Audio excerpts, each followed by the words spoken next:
smoke is clearing now, all the circling lights blind me. I've been running out, now it's all just a fight to breathe. I gave it all, yeah, I gave everything.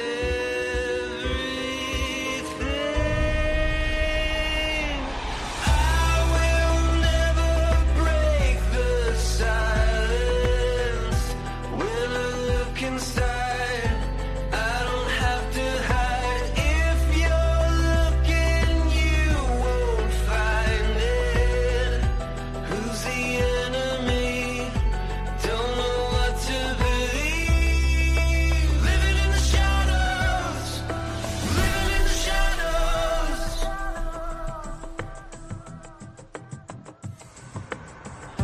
Light is breaking through the dark that is underneath.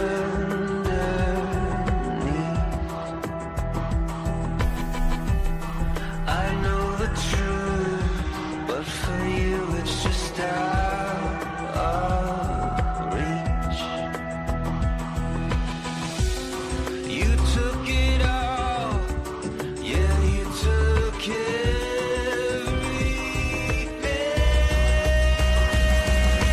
I will never break the silence. When I look inside, I don't have to hide. If you're looking, you will find it. Who's the enemy? Don't know what to believe. Living in the shadows, living in the shadows.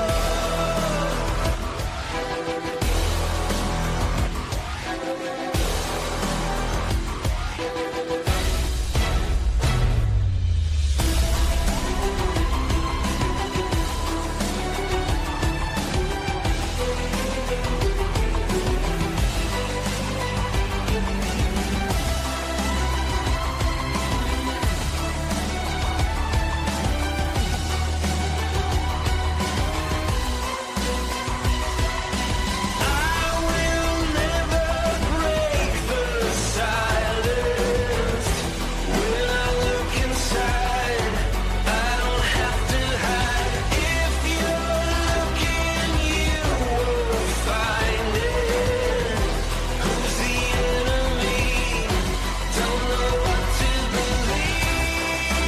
Living in the shadows, living in the shadows, living in the shadows, living in the shadows, living in the shadows.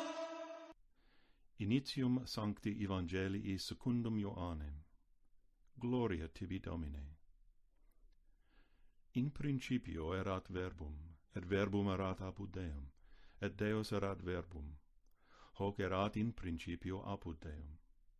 Omnia per ipsum facta sunt, et sine ipso factum est nihil quod factum est. In ipso vita erat, et vita erat lux hominum. Et lux in tenebris lucet, et tenebrae eum non comprehenderunt. Fuit homo missus a Deo, qui nomen erat Ioannes. Hic venit in testimonium, ut testimonium periberit de lumine, ut omnes crederent per illum. Non erat illi lux, sed ut testimonium periberit de lumine. Erat lux vera, quae illuminat omnem hominem venientem in hunc mundum. In mundo erat, et mundus per ipsum factus est, et mundus eum non cognovit. In propria venit, et sui eum non reciperunt. Quodquod autem reciperunt eum, dedit eis potestatem filios Dei fieri, is qui credunt in nomine eius. Qui non ex sanguinibus, neque ex voluntate carnis, neque ex voluntate viri, sed ex Deo nati sunt, et verbum caro factum est, et habitavit in nobis, et vidimus gloriam eius, gloriam quasi unigeniti a Patre, plenum gratiae et veritatis.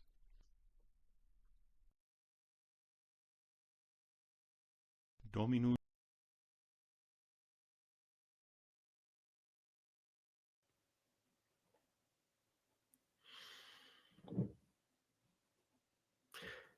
Hello, I'm John Coleman from ApocatastasisInstitute for the Humanities and Alternative College and High School here on New Milford, Connecticut, USA.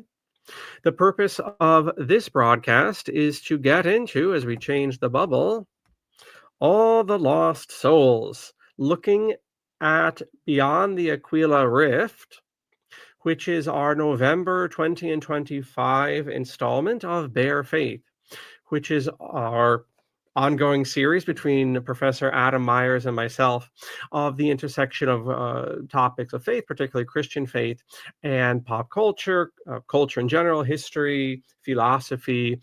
This is our second installment. This is a new series. Adam and I have been doing the Euclid Today series for a stretch, and we continue to make our way through his elements.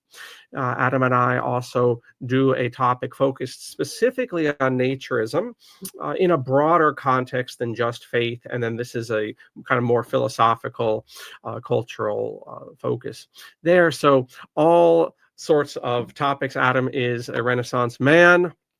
And here we are. It is getting chilly. So though it is a nudist series, or has that aspect, and we'll tie it all together. We're going to lay things out momentarily, but it is chilly, and we're not made out of oil money here in Connecticut, and so I will be humored, and we'll carry on until the times do alter and it gets a bit warmer. But anyway, Adam, how are you doing? First of all, how is everything on your end? I know you were intrigued by AI videos and so forth. So what's taking your attention lately? Actually, it's just a one-off thing. It wasn't really just a regular thing. It was just there was a particular AI video that I just was like, oh wow, I need to like pay attention to this, because it was well made by the person who made the prompts or did whatever editing they needed to do to make it work. And it was a 40K almost trailer, but with 80s style effects, video effects. It was really an interesting video, and yeah, it was kind of fun. It was just very strange to see like a TV trailer for the setting rather than like a specific market trailer, which is what you usually see with Warhammer. You don't usually see like just like a movie trailer in what Warhammer 40K would be like. So it just felt different, felt interesting. Yes, there's a lot of potential in this AI visual stuff, and a lot of danger as well. Because as much fun as I'm having watching these Bigfoot goofy videos and Hitler in a go-kart being pulled over and all of this stuff, I know how people think. I know how I think, and I know sooner or later we're going to have some news story or something, and it will not be quite so cute, and it will not also be happening. And the potential, and this is, I think, appropriate to our topic of reality and fiction and things that we'll move towards with the Aquila Rift story, and Gnosticism and so forth, are very prescient at the moment and going forward, for certain. So in the meantime, we're going to enjoy our Bigfoot films and our Hitler skydive memes and our Warhammer 1980s videos. So nothing wrong with that stuff there. All right, so the opening of this, the bumper music so-called, was from the adaptation of today's story. We're using the tale Beyond the Aquila Rift for kind of our stepping off point. We're going to be looking at Gnosticism. The second selection was from St. John's Gospel, and those of you who are liturgy nerds will recognize that as the so-called last gospel from the Catholic Old Latin Mass. The first 14 verses of John's Gospel used to finish off that ceremony, and that's what the second audio piece was. And I wonder, Adam, if you would be able to read in the King's English the beginning, the first 14 verses, which is what we heard in Latin prior to us going live here. Would you be able to do that? in English? Sure. So Man. I wouldn't be able to do it in any other language. So in the beginning was the Word, and the Word was with God, and the Word was God. He was with God in the beginning. Through him all things were made. Without him nothing was made that has been made. In him was life, and that life was the light of all mankind. The light shines in the darkness, and the darkness has not overcome it. There was a man sent from God whose name was John. He came as a witness to testify concerning that light, so that through him all might believe. He himself was not the light. He came only as a witness to the light. The true light that gives light to everyone was coming into the world. He was in the world, and through the world was made through him. The world did not recognize him. He came to that which was his own, but his own did not receive him. Yet to all who did receive him, to those who believed in his name, he gave the right to become children of God, children born not of natural descent, nor of human decision or a husband's will, but born of God. The Word became flesh and made his dwelling among us. We have seen his glory, the glory of the one and only Son, who came from the Father, full of grace and truth. John testified concerning him. He cried out, saying, "This is the one I spoke about when I said, 'He who comes after me has surpassed me, because he was before me.' Out of his fullness we all receive grace in place of grace already given. For the law was given through Moses, grace and truth came through Jesus Christ. No one has ever seen God but the one and only Son, who is himself God and in the closest relationship with the Father, has made him known." Now, this was John's testimony when the Jewish leaders in Jerusalem sent priests and Levites to ask That's him good there. who he That's good was. there. Oh, sorry. Thank you for My that. No, bad. you're good. There you go. Grand. All right. So thank you for that. So that's the English of what we heard prior in the Latin there. So we have, a cross section of things. We'll see where our chat takes us. We're moving into Advent, moving towards Christmas. So these topics they're evergreen to begin with. But, we might carry them over into December as well. But we have our story, first of all. Then we have the topic of Gnosticism, because my take at the end of the story, we're going to read some of that, is that this is a profoundly good story, but also I thought, wow, the last twist at the end, which we'll look at, was probably the best encapsulation, even more concise than the Matrix film, of Gnosticism. And we're going to have to define our terms, and I know Adam has some nuances to things, and then we will bring in perhaps the discussion of the body in modern Christianity and modern society. And I have certain observations about what I would call Gnosticism, rather critical.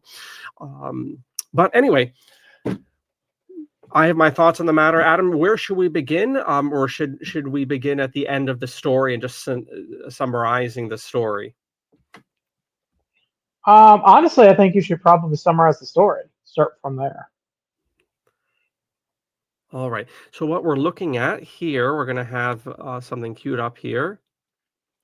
The screen share, namely. We're going to have a look at this. So this is this is, first of all, a story. And the author escapes me at the moment, but I think it will come up soon enough. It's a recent story, I think in the past 10 years as of this 20 and 25 broadcast. This is a recent short story that appears in a compendium. I will link the text below in the description, along with other appropriate sites, including how you can get in touch with Adam for mathematics tutoring. Eventually, this series will have its own subsite on the college's page, but that's work for another day.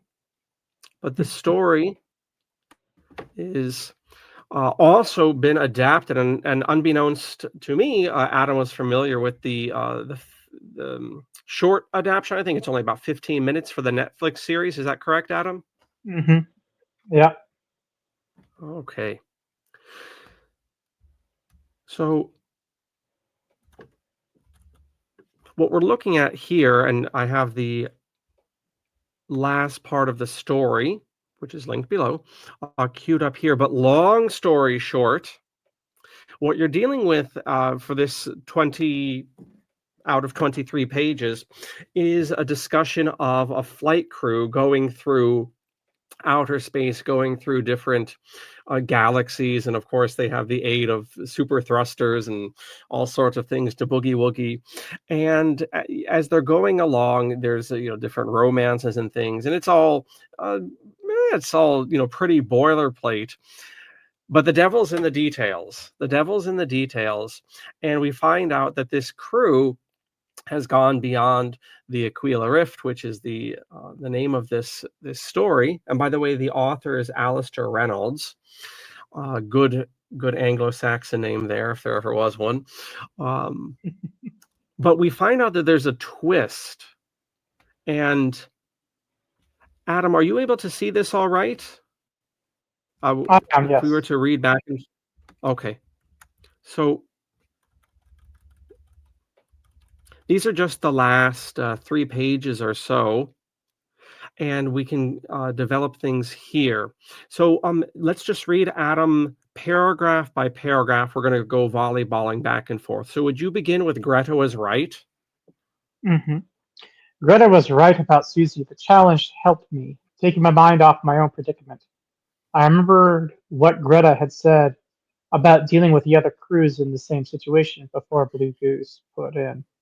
Clearly, she had learned many psychological tricks, gambits, and shortcuts to assist the transition through mental well-being. I felt a slight resentment at being manipulated so effectively. But at the same time, I couldn't deny that worrying about another human being had helped me with my own adjustment. When days later I stepped back from the immediate problem of Susie, I realized that something was different. I didn't feel far from home. I felt in an odd way privileged. I'd come further than almost anyone in history. I was still alive, and there were still people around to provide love and partnership at a web of social relations. Not just Greta, but all the other unlucky souls who had ended up at the station. If anything, there appeared to be more of them. When I had first arrived, the corridors, sparsely populated at first, were increasingly busy. So they're at this camp, in the back of Beyonds, in the farthest reaches of outer space, beyond the Aquila Rift as it's laid out. They're at this space camp, and he's saying the corridors, sparsely populated at first, were increasingly busy. And when we ate under the dome of the Milky Way, we were not the only diners. I studied their lamp-lit faces, comforted by their vague familiarity, wondering what kinds of stories they had to tell, where they'd come from, and who they had left behind, how they had adjusted to life here, the other space crews. There was time enough to get to know them all. And the place would never become boring, for at any time, as Greta had intimated, we could always expect another lost ship to drop through the aperture. It's like a black hole type of thing. Tragedy for the crew, but fresh challenges, fresh faces, fresh news from home for us. All in all, it wasn't so bad. Then it clicked. Then it clicked. Oh, It was sorry. the man. No, you're good. It was the man cleaning out the fish that did it in the lobby of the hotel. It wasn't just the familiarity of the process, but the man himself. I'd seen him before. Another pond full of diseased carp. Another hotel. Then I remembered Colding's bad teeth and recalled how they'd reminded me of another man I'd met long before. Except it wasn't another man at all. Different name, different context, but everything else the same. And when I looked at the other diners, really looked at them, there was no one I couldn't swear I hadn't seen before. No single face that hit me with the force of utter unfamiliarity. Oh, where was it? Which left Greta? I said to her over wine under the Milky Way, "Nothing here is real, is it?" She looked at me with infinite sadness and shook her head. What about Susie? I asked her. Susie's dead. Ray is dead. They died in their surge tanks. How? Why them and not me? Something about particles of paint blocking intake filters. Not enough to make a difference over short distances, but enough to kill them on the trip out here. This was an allusion earlier in the story. They had mentioned they had customized their sleeping pods. And if it was a short distance, the paint and the breaking of company regulations would have no effect on the filters. But he's finding out he's been in space for much longer than he imagined. I think some part of me had always suspected. It felt less like shock than brutal disappointment. But Susie seemed so real, I said. Even the way she had doubts about how long she'd been in the tank. Even the way she remembered previous attempts to wake her. The glass mannequin approached our table. Greta waved him away. I made her convincing, the way she would have acted. You made her? You're not really awake, Thorin. You're being fed data. The entire station is being simulated. I sipped my wine. I expected it to taste suddenly thin and synthetic, but it tasted still like pretty good wine. Then I'm dead as well? No, you're alive. You're still in the surge tank. But I haven't brought you to full consciousness yet. Alright, the truth this time. I can take it. How much is real? Does the station exist? Are we really as far out as you said? Yes, she said. The station exists just as I said it does. It just looks different. And it is in the large Magellanic Cloud. It is orbiting the brown dwarf star. Can you show me the station as it is? I could, but I don't think you're ready for it. I think you'd find it difficult to adjust. I couldn't help laughing, even after what I've already adjusted to. You only made half the journey, Thorm.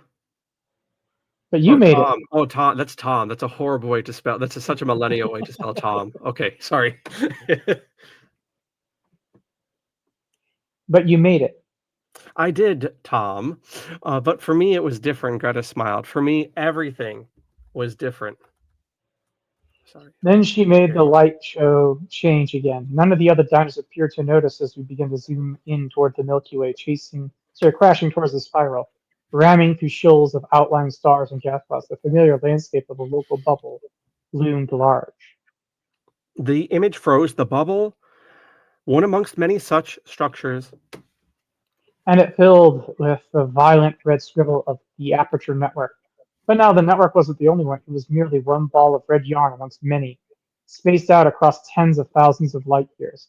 None of the scribbles touch each other, yet, in a way, they were shaped in the way they were almost abutted against each other. It was possible to imagine that they had once been connected. They were like the shapes of continents on a world with tectonic drift. It used to spin the galaxy, Greta said. Then something happened, something catastrophic, which I don't understand. A shattering into vastly smaller domains, typically a few hundred light years across. Who made it? I don't know. No one knows. They probably aren't around anymore. Maybe that was why it shattered out of neglect. But we found it, I said. The part of it near us still worked.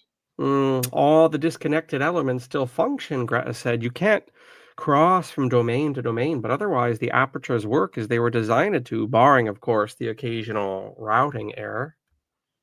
All right, I said, if you can't cross from domain to domain, how did Blue Goose get this far out? We've come a lot further than a few hundred light years. You're right, but then such a long-distance connection might have been engineered differently from the others. It appears that the links to the Magellanic Cloud were more resilient.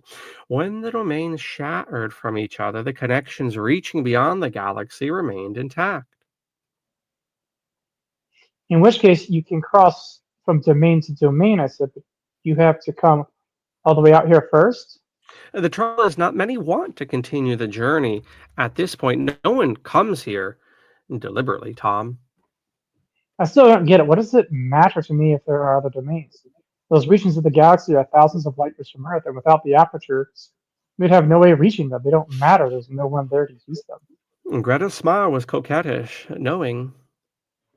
What makes you so certain? Because there were If there were, wouldn't there be alien ships popping out of the aperture here? You've told me Blue Goose wasn't the first through, but our domain, the one in the local bubble, must be outnumbered hundreds of one by all the others. If there are alien cultures out there, each stumbling on their own local domain, why haven't any of them ever come through the aperture the way we did? Again, the smile, but this time it chilled my blood. What makes you think they haven't, Tom? I reached out and took her hand the way she'd taken mine. I took it without force, without malice, but with the assurance that this time I really sincerely meant was about what I was about to say. Her fingers tightened around mine.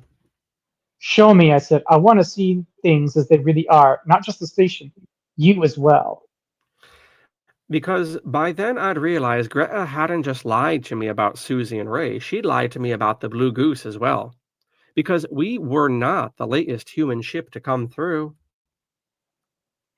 We were the first. You want to see it? She asked. Yes, all of it. You won't like it. I'll be the judge of that. All right, Tom. But understand this. I've been here before. I've done this a million times. I care for all the lost souls. And I know how it works. You won't be able to take the raw reality of what's happened to you. You'll shrivel away from it. You'll go mad unless I substitute a calming fiction, a happy ending. Why tell me that now? Because you don't have to see it. You can stop now where you are with an idea of the truth, an inkling, but you don't have to open your eyes. Do it, I said. Greta shrugged. She poured herself another measure of wine, then made sure my own glass was charged. You asked for it, she said. We were still holding hands, two lovers sharing an intimacy. Then everything changed.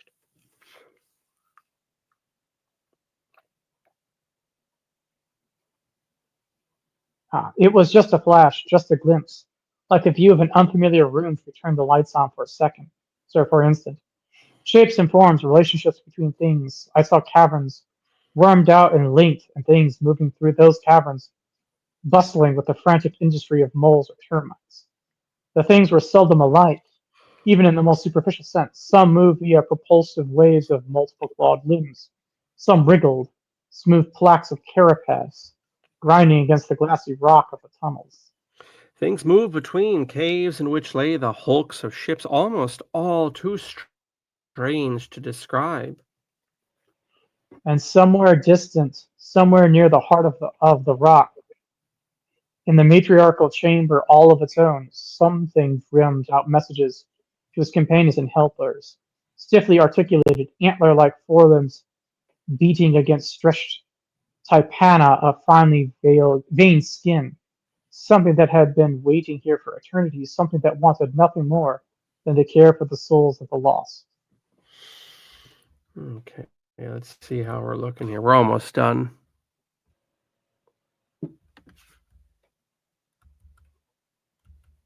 Okay, we'll bring on the bird here with this is sufficient here. If you need a visual, this is how the producers at Netflix describe this scene. And any initial thoughts there before we move on to a look at the Netflix adaptation, Adam, and then perhaps a working definition of Gnosticism? Sure. I mean, actually, no, I don't really have any initial thoughts. Very good. All right. So let's take a look here. Again, we're setting this up, and this conversation will likely develop into the next month. So beyond the Aquila Rift. So this is a type of review, especially of the series. I don't typically, humanist and curmudgeon that I am, I don't typically have, too many kind words for adaptions. But from what I've seen of the film adaptation, different scenes, the editors really put in, and Adam, you can speak to this perhaps. Oh yeah. The editors put in a lot of subtle. What we just read is right on what's in the scene of what I saw. So excellent. And I've seen, some extended reviews. The audience can do that as well if they're interested more in this topic. But the producers of the Netflix adaptation put in a lot of really subtle visuals, especially to this kind of spider. and we'll see that here momentarily. So Beyond the Aquila Rift by Adrian. I need a vowel here, Adam. How would you pronounce this man's last name? Chimilars? Chimirlars, something like that, I guess. I don't know. Okay. Sorry, I'm really bad at that game. All right.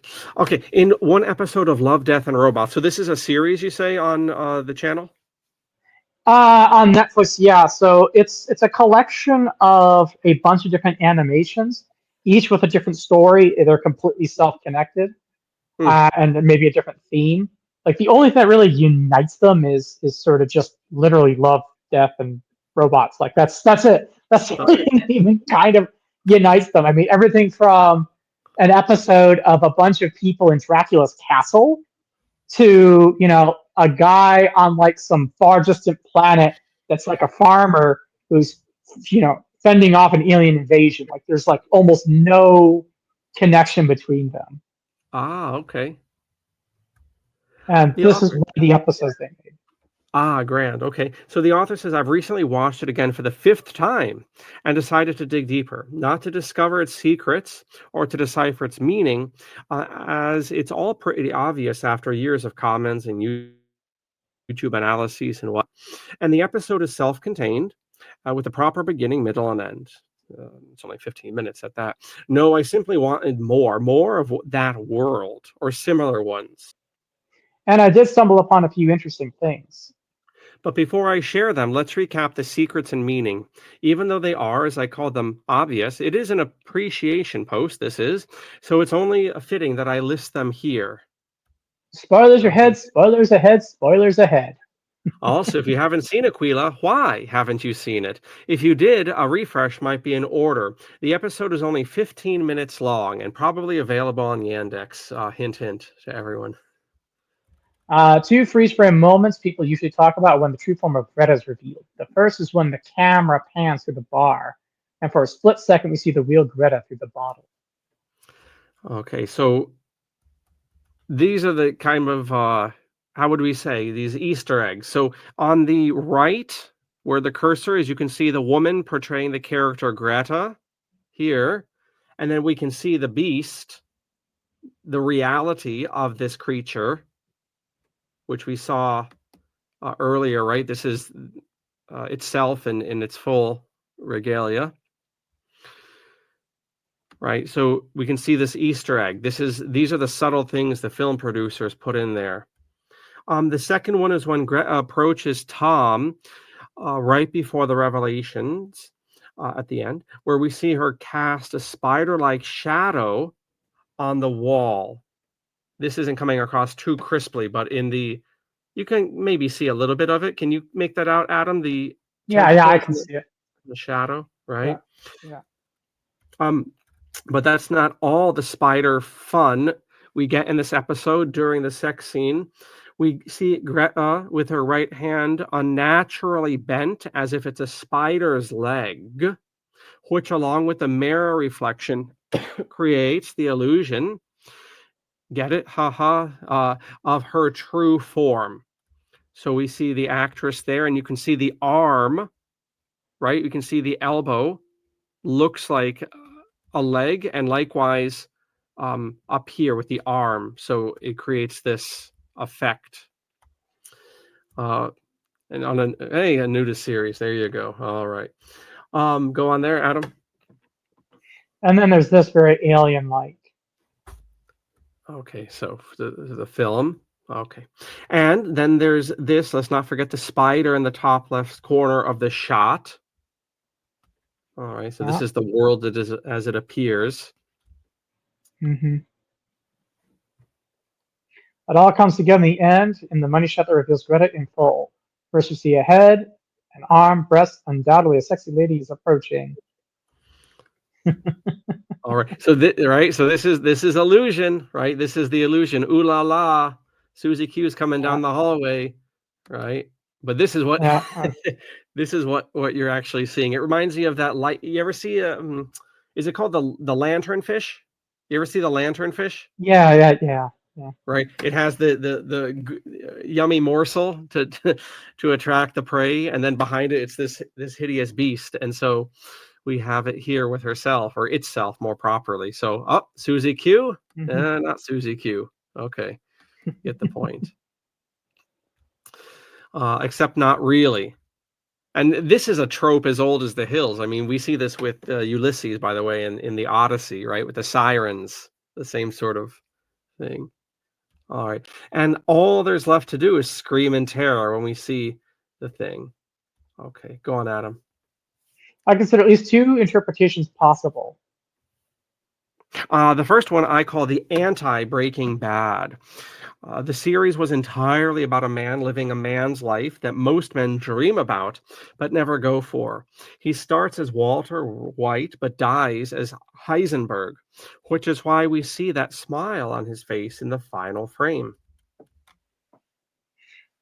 In Aquila, Tom is also given a new life in a way. Forced to wait until his ship is fixed, he is free of daily worries and free to drink, laugh, and sleep with a smart, beautiful woman who's in love with him. Who's in love with him.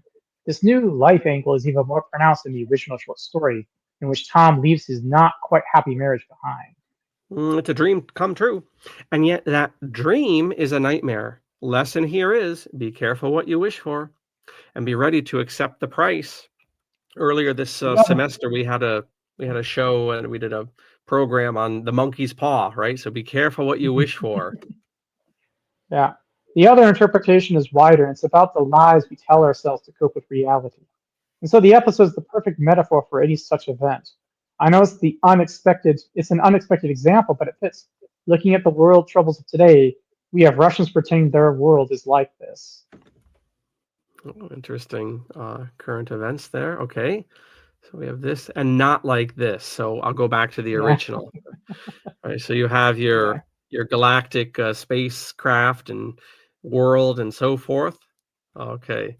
Which is interesting, certain reappraisals of Russia, but we can save that the discussion down the line here. Okay, we get the point. Go on, Adam. The harsh truth of living in a backward country with grand empire illusions, of worshipping a small-time crook as its leader and its corrupt, rotten army, filled with murderers, rapists, and thieves, is just too much to handle. It's easier to pretend a different reality is the correct one. Of course, such a denial is not limited to Russians. We all need lies in our lives. Otherwise, the world would crumble. It's all about the scale and the control over them, though. And that's it. If I can interject, and Adams, you're free to do as much. But it is interesting in the little, political polls that I keep. A lot of people, maybe myself included, who saw Russia in the past few years and President Putin as a bulwark against what I would call degenerate West. A lot of that is being called into question right now. How much of this was all smoke and mirrors? And earlier today, we had some classes, talking about the noble lie and illusion and reality. So it's interesting. This author brings up a current projection, perhaps. Any thoughts there, Adam? If not, you can just keep reading. Yes, actually, I think that there's a lot more to say on that, in the sense that there's sort of a double-sided coin to the kind of illusions that Russia's playing with, because to a large degree, the idea of faking it till you make it is kind of reality. Like there is a reality to telling lies that you hope will eventually be true, because if you don't tell the lie at all, it can never be true. There's a really weird scenario with that, and you can really delve into detail. In some ways, you can almost think of fascism as being the attempt to make the lie true. That's sort of the idea. Yeah, that's funny, because earlier today, to this very point, I brought that up because look at American history right before the Revolution in New England here. You have people almost trying to like conjure ancient Rome up. I mean, they're literally running around Boston in the 18th century wearing togas and not ironically giving speeches in togas and things.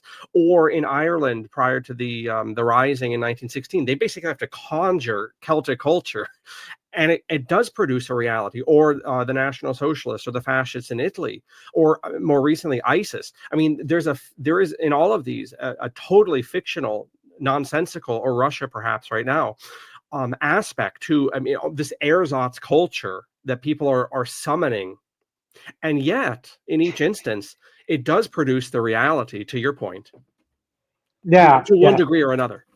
yeah. And so, because we could go into modernity if you want to go on a tangent, because we can go on a tangent on just this alone, not even Mhm. going into the rest of the story, on how one of the main issues that modernity has with humanity is the acknowledgement of humans as inherently storytellers. We are Mhm. storytellers and story hearers, first and foremost. We are not inherently rational or empirical. That's just not what we are by our nature. And so, one of the issues, and that's also why fascism was so evocative, so aesthetically pleasing in our sight. I mean, most people will acknowledge that the Hugo Boss uniforms that the Nazis wore were actually really good looking uniforms. I mean, we all hate the Nazis, Adam, but like the Adam, uniforms were what actually is Hugo decent Boss? looking. Can you just tell us, if we're not familiar, what's Hugo Boss and what other uniforms have they designed? Oh, Hugo Boss was a famous fashion designer of the time period, and he designed the And uniforms. the Nazi uniforms, yeah. Yeah, yeah. It'd be like if Gucci made Nazi Just by uniforms. way of Like that's trivia, the close. Yeah. yeah, just by way of trivia, do you know what movie they were hired to years later make the uniforms for? No, I don't. Hugo Boss, and I think Hugo Boss is still around in New York City. In fact, they were hired by Industrial Light and Sound to make the uniforms for Star Wars. Oh, nice. Yep. That's very appropriate.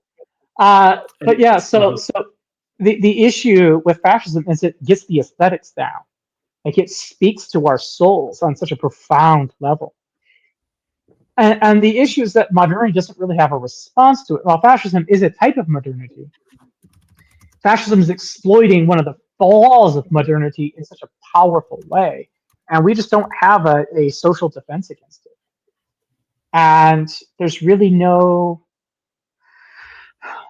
answer.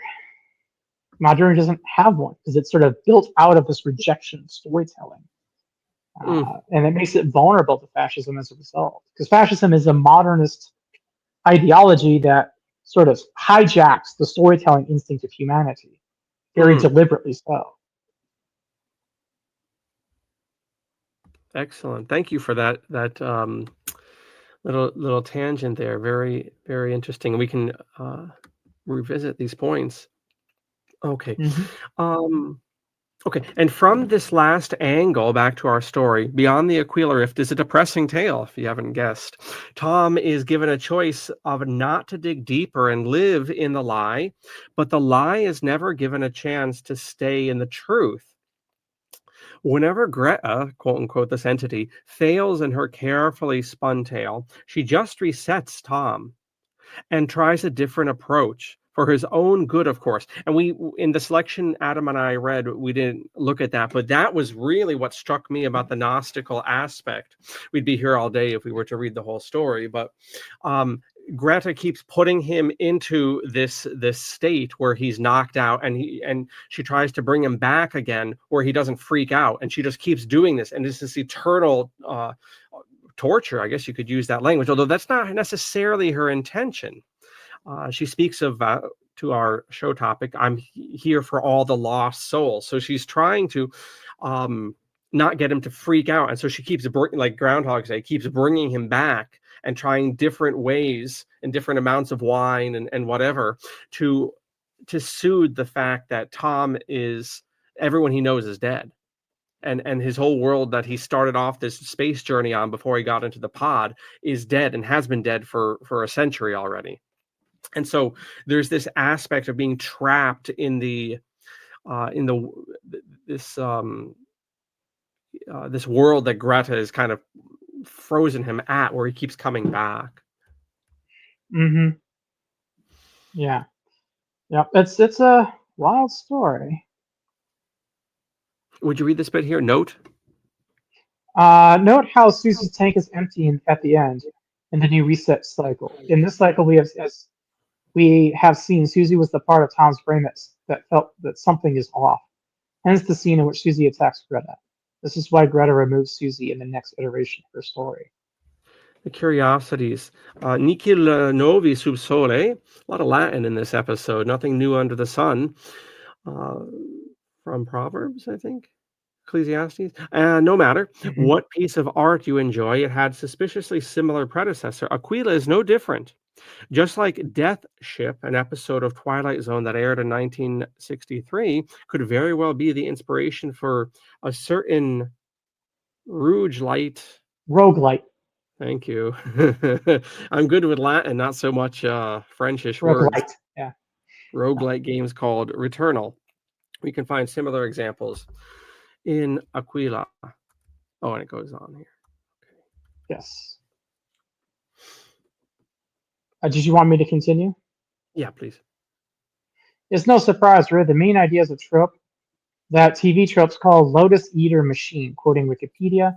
In Greek mythology, the Lotus Eaters were a race of people living on an island dominated by the lotus tree. The lotus fruits and flowers were the primary food of the island and were a narcotic, causing the inhibitions to sleep in peaceful apathy, instead of the inhabitants to sleep in peaceful apathy. After they ate the lotus, they would forget their home and loved ones and only long to stay with their fellow lotus eaters. Those who ate the plant never cared to report nor return. Figuratively, lotus eater denotes a person who spends their time indulging in pleasure and luxury rather than dealing with practical concerns. And we can now move on here. My thought here, Adam, as we come to the end of this show, is to lay out Gnosticism and then to hear your nuanced take. If you have a few minutes to do that. Sure. Okay. And again, we will carry over. We had to set up quite a bit for this today. We'll carry over into our December look at this.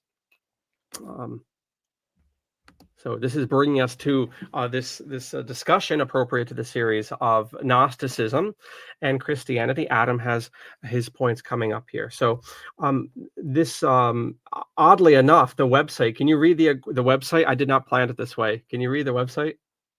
A little bit, yeah. I'm sorry, not the website, the actual address. Are you able to see that at the top? The AquilaReport.com, Gnosticism versus Christianity. I thought that was it has nothing to do whatsoever with the. Aquila means eagle, so it actually has lots of connections. Yes. And interesting enough, that's the symbol for the Empire in Warhammer 40K. How interesting! And I should know that, teaching Latin, that Aquila means eagle. You're right on the nose there. How interesting! And of course, wow, we're really good for cheesy jokes. There's also the Aquilan nose, which is the eagle-like nose, right? That's the hook nose is aquiline, Aquila from eagle. That's where that comes from. Anyway, okay, we're connecting all sorts of dots here. Wowzers. Okay, so anyway, this is a Presbyterian site. It has nothing to do with the Aquila Rift story, but funny similarity. Okay, 6 contrasts between the teachings of Gnosticism and the Christian faith.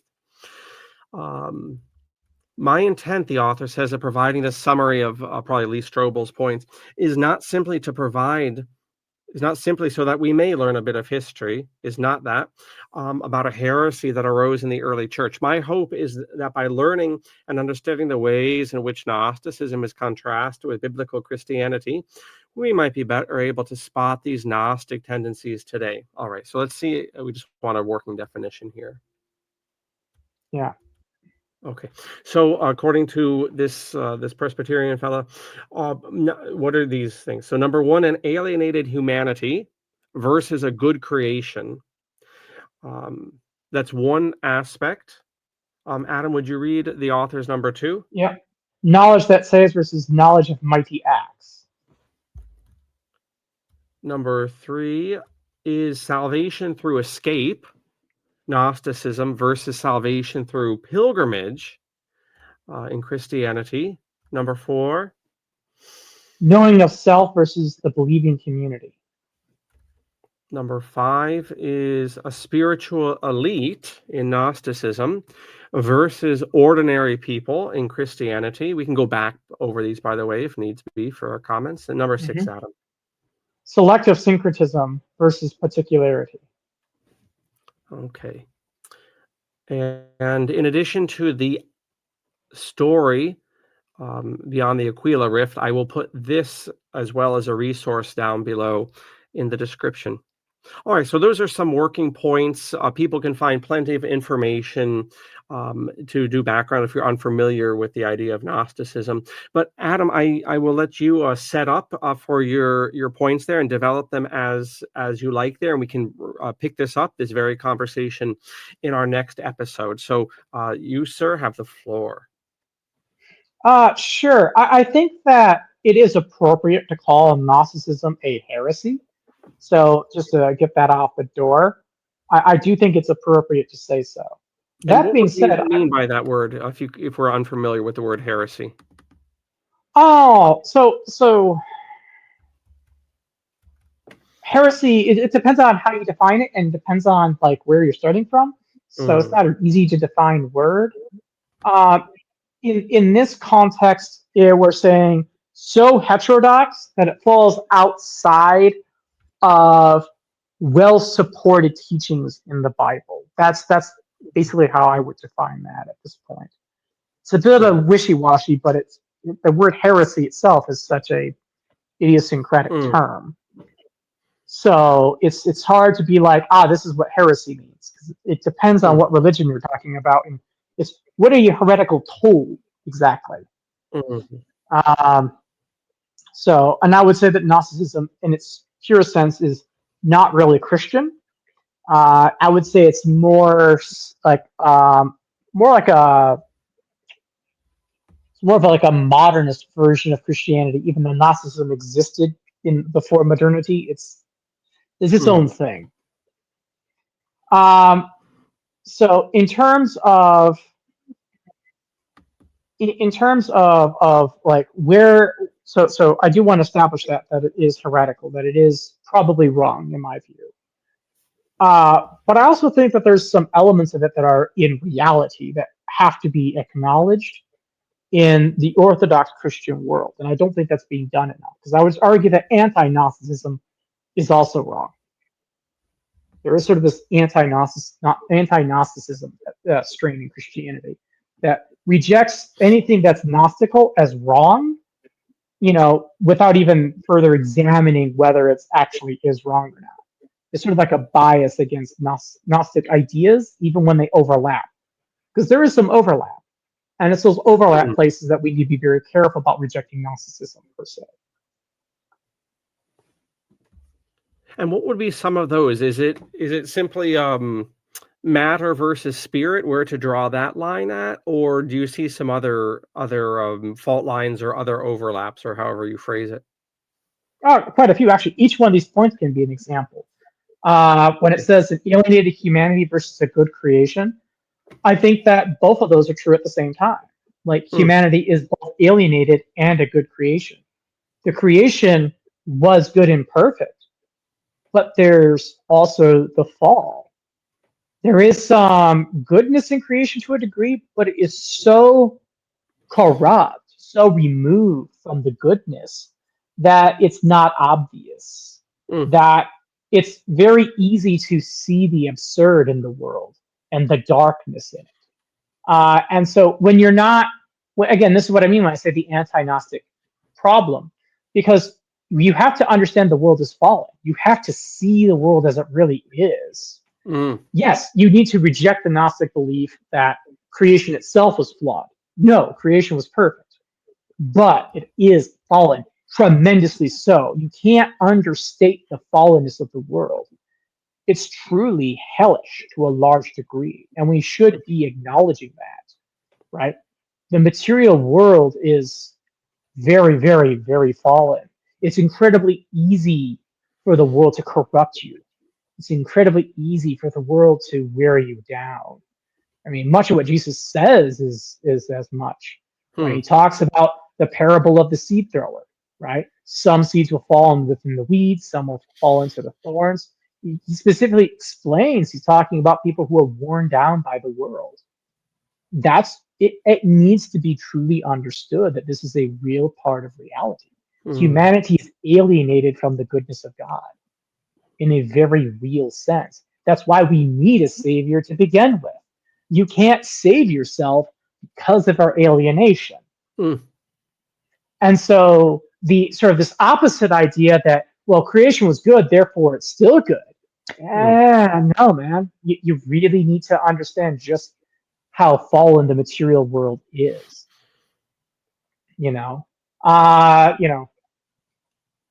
For knowledge that saves, I mean, honestly, knowledge of God is the key thing here. And Christians are supposed to be the elect to a large degree, to go into the elite concept later on. Like there is a kind of elitism that comes with this. And Jesus, and the idea that Christianity is sort of just like this fundamental good is just, it's just not really correct in terms of like, is it good for society? Not necessarily. Like the Christian belief, the Christian ideas are not designed to make us in alignment with the world, to make us profitable within the world. That's not its purpose. It's not what it's about. If anything, it's the opposite. When you really understand what Christianity is about, it's not about what is the most beneficial to humanity within humanity's terms. It's just not that at all, right? Basically, what you're looking at is the Joel Osteen prosperity gospel, and you're trying to pretend that that's the optimal state of humanity. Like that's the direction you're trying to head in when you're trying to make that argument. Well, if the world would just become Christian, then all of our problems would be solved. No, actually, it would probably get worse, right? Like Jesus is not this entity that says, if you follow me, everything's going to work great. He's a being that says, I am a stone that people trip over. Like he came not to bring peace, but to bring the sword. Like, the reality of Christendom is it is so in discordant with the world because the world's fallen. Christianity is correct; it's in alignment with God, and therefore it's good in that sense. But because it's in alignment with God and the material world is not, there's going to be discord between those two realms, and it's expected that there should be discord. It's kind of bizarre that we would imagine that becoming a Christian means that you should perform well in the material world. It's like that's not how that works. There's no reason to think that would work, right? And so there is a sense in which there's sort of an elitism there. There is a sense in which there's not knowledge itself that saves, knowing God. There's also salvation through escape versus the pilgrimage. And again, there's a little bit of both here. There is a sense that you're redeemed and that you're supposed to live in the world as apart from it to a degree. But the salvation through escape it is echoing the exile of the Jews in Babylon. And that's also what our pilgrimage should be like to a large degree. So there's sort of a bit of both. You're supposed to, you're seeking escape from the world and what the world has planned for you. The death of the man of flesh. You need that part, but you also need the life of the spirit, that pilgrimage. And again, all this, the issue is when you try to go too far in one other direction. So if you're not putting to death the man of flesh part, that's a problem. You need to do that, right? You need to know yourself and you need to be in a believing community. You need both, right? There's just, you just go through each one of these points and then you see that. Selective syncretism. This is a big one too versus particularity. So again, there's a point to be made. Syncretism in general is generally not great. But to a large degree, it's not entirely invalid. And I want to explain what I mean by this. It is not clear that the pagans don't have something to say about God. Maybe it's true, maybe it's not, but it's not clear because there's some very odd things that when I'm reading the Bible that suggest that there's a bit more complexity here, that people can have incomplete knowledge of God. that Christianity is the most accurate picture of God, to be clear. But I don't think that everyone else is completely devoid of understanding. And where there are ways you correct yourself by looking at these other understandings to better understand Christianity, rather than it being that you're syncretizing them. So I'm not trying to syncretize in the standard Gnostic sense. So I'm opposed to that. But what I am saying is there are elements of Christianity that aren't obvious to even us Christians that might be easier to see from a different perspective. Not necessarily with the intention of the other perspective, but from the other perspective. I don't remember how to quote the verse exactly, but the verse that I would be pulling from is roughly, I am not sending you to the barbarians whose language you can't speak, because if I did, they'd listen. And so And by that's the a way, condemnation of Israel at the time. Go ahead. Yes, by the way, if people are interested in this this aspect of elements of truth amongst the so-called pagans, this was an area of actually quite a special interest in the early church, which is a science in theology called Predicatio Evangelium, the preaching of the gospel, and that was, looking, okay, God works especially with the Hebrew, work through the other spiritual systems prior to the incarnation. This is something the church fathers and early monastics and early saints were very focused on. And I did a whole show this very month of November for the Christian History and Ideas series, which you can see on our beautiful front page, From Pagan Shadows, looking at an article and digesting it. So what Adam is pointing out here is something we develop a bit more in this show here. So thank you, Adam, for bringing that up. No problem. But yeah, so and so I think that the ideas that some of the Gnostics were playing with wasn't entirely wrong. Like the issue is when they went too far. They took their ideas and they ran with it, rather than wheeling it back and be like, well, hold on a second. Yeah, maybe everything isn't Jesus Christ. Maybe he's not in all of the things. Maybe he's just in a lot of things. Maybe many different things point to Jesus. It's not that Jesus points to the same thing that others are pointing to. It's that maybe other things point to Jesus. Like that's how I would describe it, right? Where I look at it less like everybody has truth, and that that points to some collective unity, as Hegel would do. And that's where I would very much push against Gnosticism there.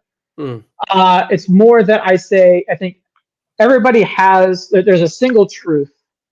Christianity is the closest one, but everybody's looking at it through different shattered mirrors, right? And so you're not really looking at the whole truth. You're seeing what we are given, what we have available. And again, that kind of makes sense. I mean, why would you expect God to be simple and easy to understand? It doesn't really make a lot of sense to me. And I don't mean this in the sense of like Lovecraftian ineffability. I mean, sure, that could be true too, but more in terms of like God is described as an incredibly intelligent being with incredible amounts of patience and forethought. It should not be obvious to you what God's up to in general. Like, it just shouldn't. Like, we're talking about a chess master who thinks 1,000 moves ahead. It'd be bizarre that you would walk into that kind of environment and think, I'm going to get one on this guy. Or, something he's doing is not making sense to me, therefore he's silly. No, he's thinking really far ahead of you. Like, you should start from the assumption of humility towards God. Maybe I don't really know what's going on. And I think this is where I'm getting at with that shattered mirror bit, right? Again, we're talking about a being that is more than happy to allow books of the Bible to go up in flames. A being that's more than happy to allow his prophets to speak gibberish if it's for a point. This is not a being that I would say that you're going to really get right off the bat. It seems like a being with great complexity and deep thoughts and with very, very long-term plans. So, it would make sense that, there would be things that we're missing about God, or that we need to consider other sources to inform our opinion. And again, I'm not saying to take the other sources and take them as gospel, or treat them as accurate. That's not what I'm saying. What I am saying, so to be very clear, is that they can inform us about Christianity without necessarily they themselves even being right. It's not about saying the truth as they understand it.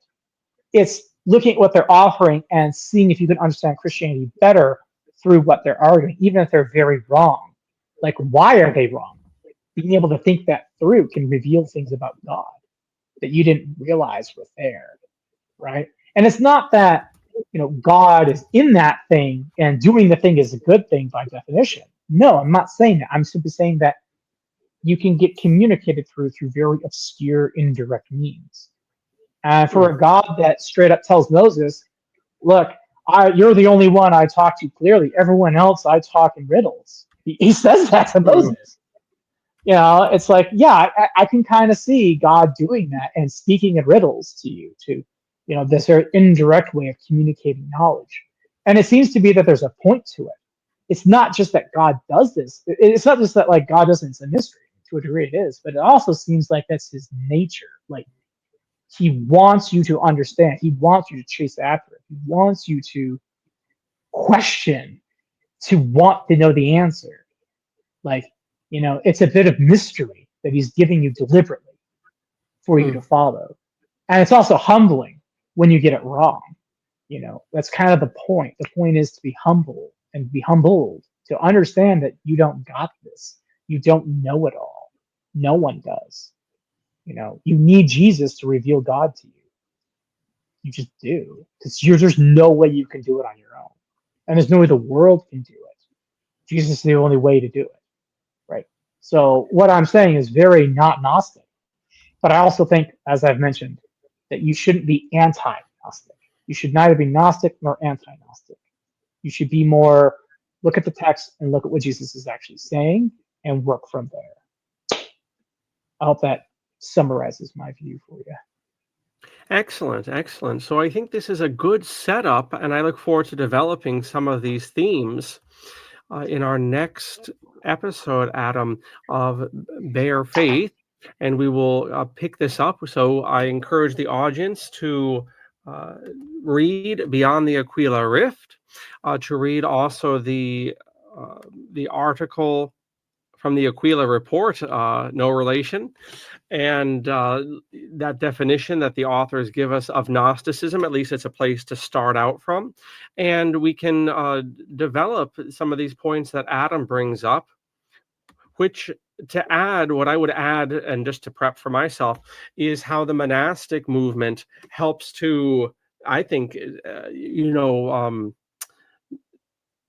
take some of the edges off, and I think historically, I think has been able to accommodate some of the eccentricities in either dimension. But I'll save that whole setup for next month, where I would lay things out. We can definitely wrestle with this a bit more, but it's very appropriate. We're coming indeed towards Advent and towards Christmas time. The capitalists tell me this in their commercials. Every other one has jingle bells, not even Thanksgiving yet, but it doesn't stop them.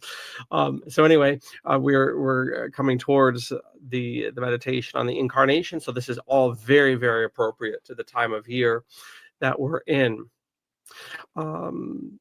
One final note, and then I'll ask Adam to remind us what he offers here at Apocatastasis by way of instruction and tutoring and so forth. But we're entering winter quarters for our LCN group here at the college. And so we're done with our outdoor stuff as of this month. We had our final barefoot walk, otherwise clothed. But we will be having our series, I'll be posting on it shortly, about David Ball, the naturist filmmaker. He came out with a whole slurry of naturist films in the 80s and 90s. Educating Julie is a feature he did, but many documentaries. The man loved his synthesizer, even well into the 1990s. He loved his synth music. So anyway, keep an eye out for that. There's also various other recordings and PDF documents. The website's actually getting quite cumbersome. I'm going to have to trim it down pretty soon. But anyway, Adam, what do you offer by way of teaching at the college, clothed or unclothed? Mainly mathematics. I can tutor or teach basically anything that most of the people who are interested in my work will even possibly put forward. So anything in high school, middle school, elementary, almost all the college courses, I'm familiar with them to some degree, and I've actually taught them at college. When it comes to what I primarily offer is to elevate parents who are interested in homeschooling their children. I can help elevate them to a level of mathematical confidence and maturity to make it a lot easier for them to instruct their children in mathematics. It doesn't have to be a long amount of time. It can be really short. We spend a little bit of time getting you with the fundamentals, and then you are significantly better prepared to teach Algebra 1, Algebra 2, and geometry to your high schoolers. Yes, just to second that, you can teach a chapter ahead in grade school, maybe. That doesn't work in high school for the homeschooling parents. And going forward into the field of education, which homeschooling parents are in, tightening up. As someone who's worked in those circles for 20 years, tightening up the quality of instruction definitely needs to happen because, as we say, solve your problems or they'll solve themselves. And the state is letting us hang ourselves at this point. And when it comes down, it's going to be on sloppy instruction, so-called instruction being given to students. And we're going to have no one to blame but ourselves. It's not going to be the scheming politicians and the control freak state. It's going to be because we were given, and this country has tremendous liberties when it comes to home education. And we have, in my opinion, in the past several decades, flushed that down the drain, let's say. And we have, in my opinion, not taken the instruction in home education and different modalities in the neck of the woods nearly as rigorously as it ought to be. So please heed Adam's words here, and please get in touch with Adam for that mathematical instruction. With all of that being said, to the audience, thank you for your attention. Thank you for your patronage of Apocatastasis and for your donations and so forth. And Adam, thank you very much for hanging out here on the November episode of Bare Faith.